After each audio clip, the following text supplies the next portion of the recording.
주시는 말씀은 누가복음 2장 8절로 14절 말씀입니다. 누가복음 2장 8절로 14절 말씀 교독하겠습니다.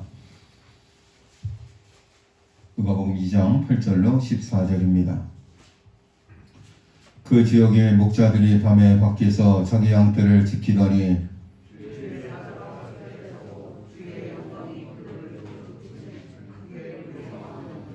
천사가 이르되 무서워하지 말라. 보라, 내가 온 백성에게 미칠 큰 기쁨의 좋은 소식을 너희에게 전하노라. 오늘 다윗의 동네에 너희를 위하여 구주가 나셨으니 곧 그리스도 주시니라. 너희가 가서 강보에 쌓여 구유에 누워있는 아기를 보리니 이것이 너희에게 표적이니라 하더니 호련히 수많은 천군이 그 천사들과 함께 하나님을 찬송하여 이르되. 함께 읽겠습니다. 지극히 높은 곳에서는 하나님께 영광이요 땅에서는 하나님의 기뻐하심을 사람들 중에 평화로다 하니라. 아멘. 할렐루야. 메리 크리스마스 인사 한번 하겠습니다. 메리 크리스마스. 참 갈수록 성탄 기분이 안 나는 것 같습니다. 라디오 그 게시판에 이런 글이 올라왔어요. 누군가 성탄 선물을 받았답니다. 너무 기쁜 나머지 라디오 프로 게시판에 소감글을 남겼습니다. 메리 크리스마스. 이번 성탄절 선물로 막걸리 한 상자를 받았어요. 막걸리 한 상자 받았다고 올렸어요. 웃음이 나오는 동시에 성탄절을 맞아 세상에서 더 열심히 모습이 보였습니다. 뉴스를 보니까 한 유통회사는 성탄절 특별 맥주를 만들었습니다. 한 마트는 성탄절을 맞아 전통주 10종 시음 이벤트를 열었습니다. 한 병원에서는 성탄절 이벤트로 MRI를 할인해 준다고 합니다. 한 게임에서는 성탄절 맞이 게임 업데이트 행사를 열고 있습니다. 한 항공사에서는 성탄절 맞이 인스타그램 탈출 게임을 합니다. 한 비트코인 회사에서는 성탄절 기간에 가입하면 코인을 더 많이 준다고 합니다. 의류도, 가전도, 식품도 성탄절에 특별히 많은 혜택과 이벤트 선물이 쏟아집니다. 그러나 우리는 미가는 비교할 수 없는 선물을 받고 있는 사람들입니다. 바로 지고지시는 예수님의 사랑의 선물을 받은, 이 세상의 그 어떤 것보다 값진 선물을 받은 복받은 인생인 줄로 믿으시기를 간절히 축원합니다.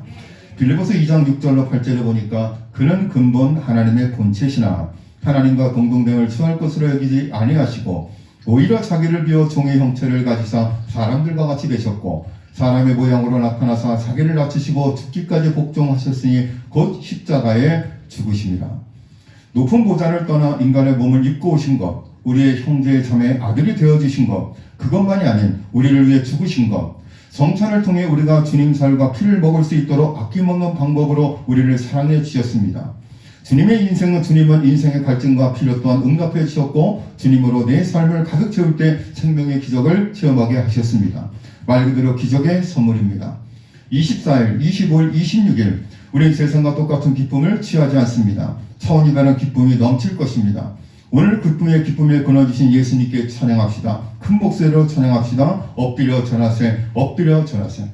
예수 그리스도의 탄생을 기뻐하며 주님께 진정으로 찬송과 영광을 올려드리는 복된 성탄이 되실 수 있기를 바랍니다. 여러분, 새나무의 소원 이야기를 아십니까? 이야기는 다음과 같습니다. 어느 산속 새 그루에 나무는 소원이 있었습니다.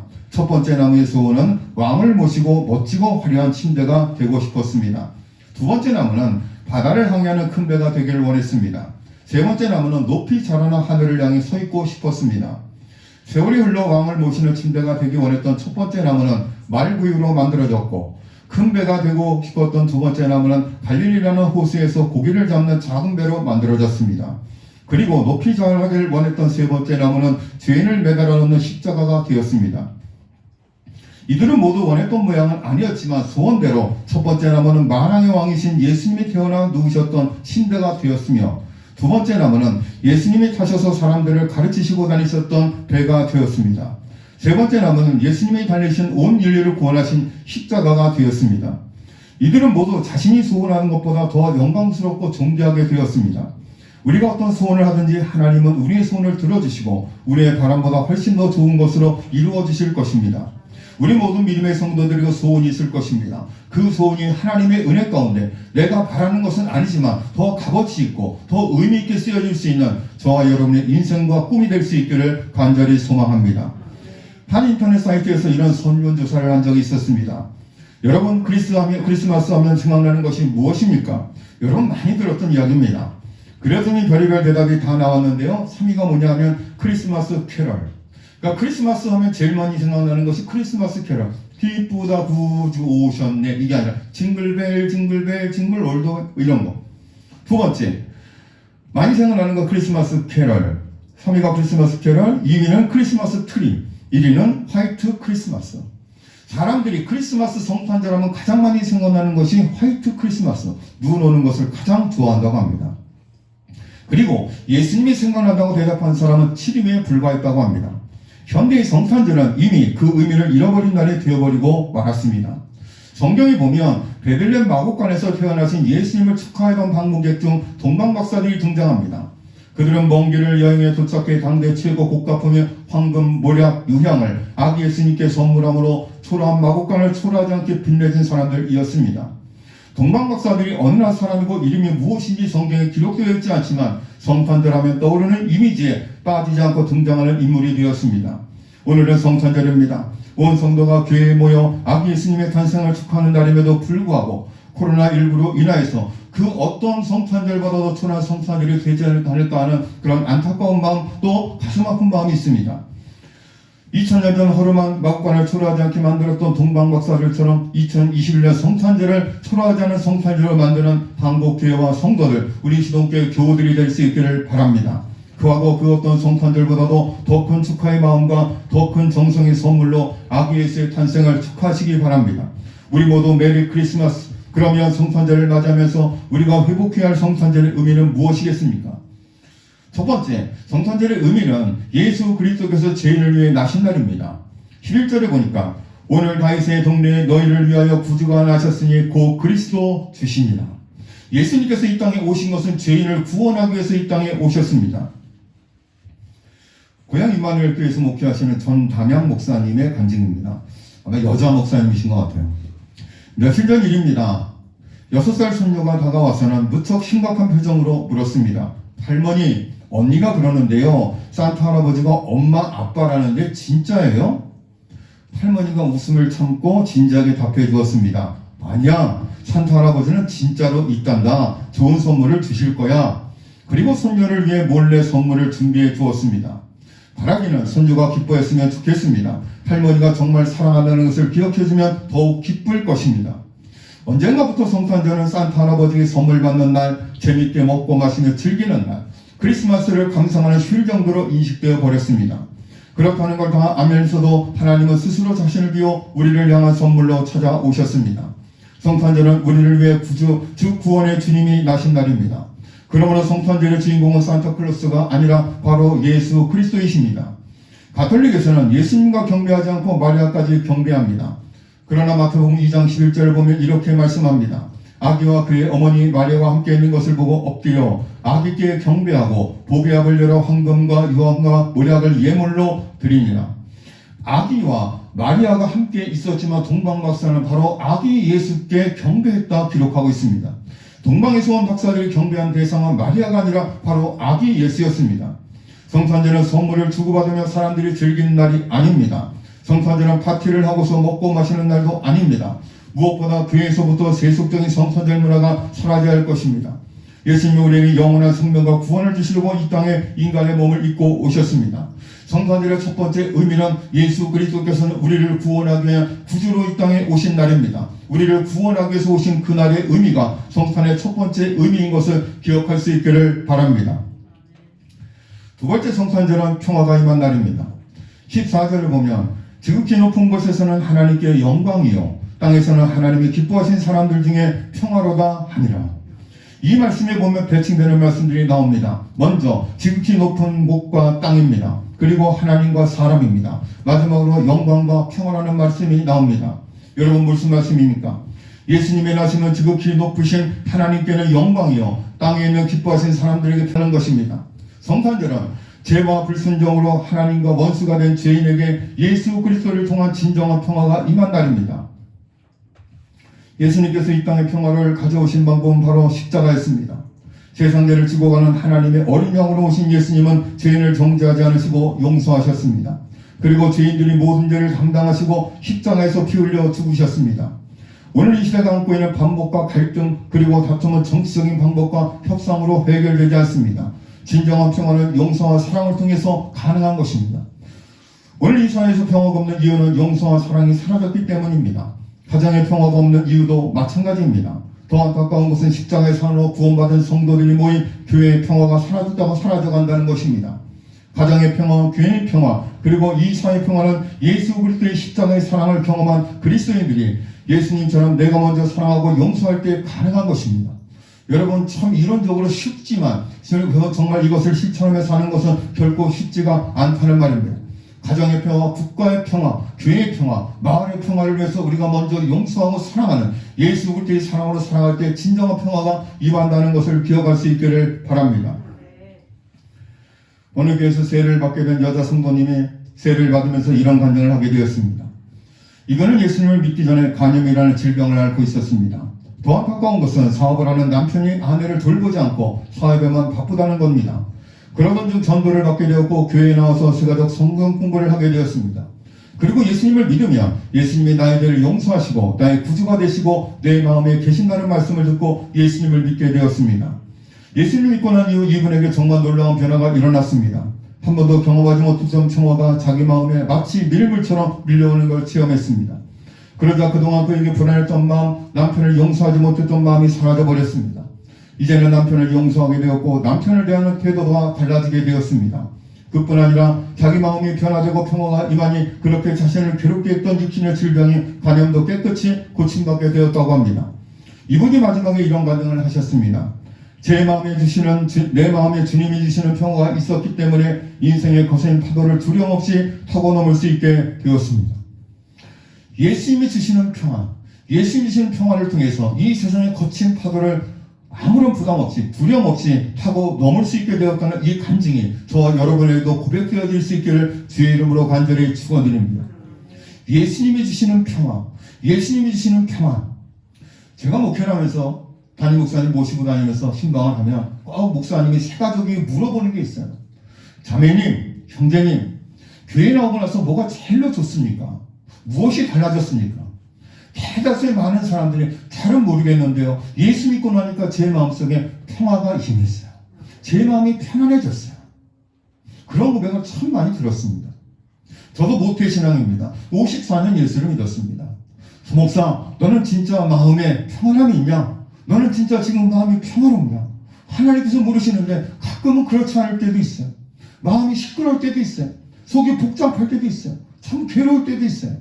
이 성탄의 계절을 맞이하여서 예수님이 이 땅에 평화의 왕으로 오셨는데 우리 모든 믿음의 성도들의 마음 가운데 하나님이 주시는 진정한 마음의 평화를 통해서 세상의 거친 파도와 고난과 어려움을 타고 넘을 수 있는, 뛰어넘을 수 있는 저와 여러분의 삶이 될 수 있기를 간절히 축원합니다. 프랑스 남부 프로방스 지방에 제자되는 이야기입니다. 아기 스님을 뵈러 베들레헴으로 간 네 목동이 있었습니다. 이건 가상의 이야기예요. 실화가 아니라 가상의 이야기입니다. 첫 번째 목동은 달걀을 가지고 왔습니다. 두 번째 목동은 빵과 치즈를 가지고 왔습니다. 세 번째 목동은 포도주를 갖고 갔습니다. 그리고 네 번째 목동은 빈손이었습니다. 달걀, 빵과 치즈, 포도주 다 목동들이 자기에게 소중한 것을 가지고 찾아갔는데 네 번째 목동은 빈손이었습니다. 사람들은 이 네 번째 목동을 매혹당했다라는 뜻으로 앙상떼라고 불렀습니다. 한번 따라하겠습니다. 앙상떼. 앙상떼. 이게 프랑스 말이에요. 봉주루. 앙상떼. 이게 무슨 뜻이냐면 매혹당했다. 남자가 여자에게 매혹당해서 데이트를 신청하고 결혼하자고 이야기를 하잖아요. 할렐루야.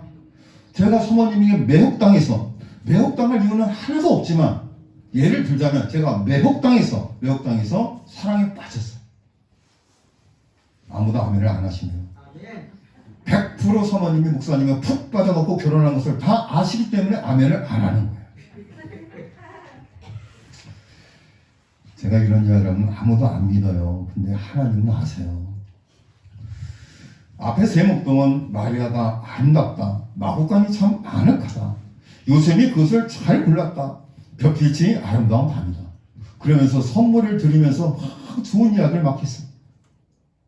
마리아 부부와 이런저런 이야기를 나눴습니다. 그들은 부모를 축하하고 선물을 건네면서 필요한 것이 있으면 말만 하라고 했습니다. 그러다 한 사람이 말했습니다. 그런데 앙샹 때는 어디 간 거지? 이것저것 안과 밖을 찾아보다 바람막이로 쳐놓은 담요를 슬쩍 젖히고 구유가 있는 것을 들여다보았습니다. 구유 앞에는 앙샹 때 곧 예수에게 매혹당한 자가 무릎을 꿇고 있었습니다. 바람의 방향을 가리키는 깃발이나 불꽃처럼 그는 사랑의 방향을 가리키고 있었습니다. 그는 그날 밤 내내 그에게 경배하며 이렇게 속삭였습니다. 예수, 예수, 예수, 예수. 브레넌 매닝의 사자와 어린 양에 나오는 이야기입니다. 4명의 목동이 있어요. 달걀을 갖고 온 목동, 빵과 치즈를 가지고 온 목동, 포도주를 가지고 온 목동. 4번째 목동은 빈손이었어요. 자, 이 4명의 목동 중에서 하나님의 가장 기뻐하는 목동은 누굴까? 저는 그런 생각을 했어요. 저는 우리 시동교회 모든 성도들의 앙향때가 됐으면 좋겠어요. 매혹당했으면 좋겠어요. 감동이 있었으면 좋겠어요. 주님을 만나지 않고는 견딜 수 없는 그런 뜨거운 마음이 회복될 수 있었으면 좋겠어요. 선물을 이것저것 가지고 나오지 않았지만 아기 예수를 바라보며 예수, 예수, 예수, 예수. 예수님을 찬양하고 예수님을 경배하고 예수님을 바라보기만 해도 예수님이 계신 곳을 바라보기만 해도 마음에 기쁨이 있는 거예요. 우리 시동교회 모든 성도들은 세상에 매혹당하는 인생이 아니라 예수 그리스도께 매료되고 매혹당하는 저와 여러분의 삶이 되시기를 주의 이름으로 간절히 축원드립니다. 여러분 예수님께 빠지시기를 바랍니다. 여러분 초신자 때는 푹 빠졌잖아요. 저도 그랬던 것 같아요. 중학교 방학 때 한 3, 40분 제 기억으로는 삼동역보다 훨씬 멀었던 것 같아요. 새벽마다 걸어가면서 항상 찬양을 부르면서 걸어갔어요. 아무것도 모르면서 어른들과 함께 새벽 예배를 드리고 기도를 하면서 그게 그렇게 좋고 행복했어요. 지금은 어떤가? 새벽 예배 나가는 길이 정말 행복한 거. 새벽 기도가 정말 기다려지는 거. 예배 시간이 정말 기다려지는 거. 우리 이재희가 학교에 있을 때 수요일날 문자가 와요. 뭐라고 문자가 오냐? 아빠 준 대목 잘해. 대목이 뭐예요? 명절 대목이 있잖아요. 장사 잘 되는 날. 목사에게 대목은 어떤 날이에요? 주일날이 대목이에요. 수요일날은 무슨 날이에요? 준 대목이에요. 수요 예배가 있고 구역 예배가 있거든요. 의미가 있는 날이라는 거예요. 아빠가 수고하는 날, 예배를 준비하는 날, 설교하는 날. 준 대목이 은혜로웠으면 좋겠다는 거예요. 아빠가 억지로 나가는 게 아니라 기쁜 마음으로. 야, 오늘 수요 예배구나. 우리 성도들 만나는 날이구나. 말씀을 전하는 날이구나. 이 말씀 가운데 은혜가 임했으면 좋겠다. 그런 마음으로 아빠 오늘은 준 대목인데 준 대목 잘해. 그러면 가끔 그래. 유진아 대목이 왜 이렇게 빨리 돌아오냐. 정말 대목이 빨리 돌아와요. 오늘이 지나면 또 대목이에요. 오늘은 무슨 날이에요? 오늘도 대목이에요. 큰 대목이에요. 무슨 날이요? 예수님이 태어나신 날. 그래서 큰 대목이에요. 예수 믿고 구원받고 하나님의 자녀가 되어서 저는 목사가 되었고 우리 장로님, 권사님, 집사님이 되었습니다. 우리 성도들 삶 가운데 앙샹 때 예수 그리스도께 매혹당하는 예수님에게 정말로 매료되는 예수님께 빠지는 예수님 그분 한 번만을 기쁘고 행복하고 주님 만나는 그 시간이 정말로 기다려질 수 있는 정말로 그 기쁨이 회복이 있는 이 성탄이 될 수 있기를 바랍니다. 성탄절은 만왕의 왕이신 예수 그리스도께서 죄인의 구주로 오신 날입니다. 평화를 가져오시는 평강의 왕으로 오신 날입니다. 제가 2가지 말씀드렸어요. 성탄의 의미는 죄인을 구원하기 위해서 이 땅에 오신 날. 2번째는 평화의 왕으로 오신다. 진정한 평화는 우리가 예수 그리스도의 용서와 사랑으로 나아갈 때 가정과 국가 그리고 교회 진정한 평화가 임하게 되는 줄로 믿으시기를 바랍니다. 예수 그리스도를 통해 주신 이 복된 날을 감사해야 할 것입니다. 또 성탄절은 우리끼리만 기뻐하는 날이 아니라 복음을 모르는 사람들에게 진정한 평강의 왕이신 구주 예수 그리스도께 나심을 전한 날이 되어야 됩니다. 예배 끝나고 성탄 선물을 나눠드리는데요. 이번에 정말 좋은 양말을 준비했어요. 10년을 신어도 구멍이 안 나는 양말. 할렐루야. 10년을 신어도 구멍이 안 톡톡하고 두껍고 촉감 좋고 기가 막힌 이거 신으면 동상이 안 걸린다니까. 진짜 좋은 양말. 우리 말꾼들에게 좋은 선물을 준비했습니다. 예배 끝나고 가시면서 이렇게 지역 주민들에게 나눠주시면 좋겠습니다. 또 시국이 그러니까 가서 또 문 열고 들어가서 기쁘다 구주 오셨네. 그러지 마시고 조용히 놓고 오세요. 거기다가 스티커를 붙여놨어. 네, 성탄 축하 그 스티커를 붙여놨으니까 우리 교회에서 왔다 가면 다 아실 겁니다. 조용히 선물만 놓고 오시고 좋겠습니다. 가슴에 별을 간직한 사람은 어둠 속에서 길을 잃지 않는다. 신영주 별중에서. 이 짧은 글이 참 감동이 되더라고요. 가슴에 별을 간직한 사람은 어둠 속에서도 길을 잃지 않는다. 가슴 속에 예수 그리스도를 영접하며 사는 사람들은 어둠 속에서도 헤매지 않는다는 거예요. 예수님께서 뚜렷하게 길의 방향을 제시해 주기 때문에 방황하지 않고 넘어지지 않고 쓰러지지 않고 중심을 잃지 않고 믿음의 한길을 걸어갈 수 있다는 거예요. 저는 우리 시동교회 모든 성도들이 가슴에 별을 간직한 사람, 가슴에 예수 그리스도를 간직한 사람, 그래서 그분께서 어둠 속에서도 길을 잃지 않도록 저와 여러분을 안내해주는 길잡이가 될 수 있기를 간절히 바랍니다. 온 우주의 가장 밝은 별이 우리에게 오셨습니다. 그리고 그 별은 마음의 불꽃이 되었습니다. 어두워 헤매는 모든 사람들의 빛으로 나아가면 나의 모든 어둠이 드러나고 하나님의 자녀가 됩니다. 그리고 우리의 모든 관심은 이 앙상때처럼 예수에게 향하시기를 주님의 이름으로 간절히 축원드립니다. 사랑과 은혜가 많으신 하나님 아버지 감사합니다. 아기 예수의 탄생을 기뻐하고 축하하며 온 세계가 하나님께 찬양과 영광을 올려드립니다. 코로나19로 힘들고 어려운 시기를 지나지만 이날만큼은 마음껏 주님을 찬양하고 기뻐하며 아름다운 교제를 나누기를 원합니다. 예수 그리스도의 찬송과 기쁨, 그 의미를 생각하며 그 복음과 기쁨을 믿지 않는 이웃들과 어려운 사람들과 함께 나눌 수 있는 예수 그리스도의 참 사랑을 전할 수 있고 진정한 용서와 사랑을 통해서 이 땅에 평화가 임할 수 있기를 간절히 소망합니다. 하나님 아버지 믿고 우리가 따르고 우리의 삶 가운데 그 믿음을 실천해서 이 땅에 하나님의 영광을 드러내는 우리 모든 성도들의 삶이 될 수 있도록 인도하여 주옵소서. 이 모든 말씀 예수님의 이름으로 기도드렸습니다. 아멘. 122장 전향하시면서 봉헌하십시오.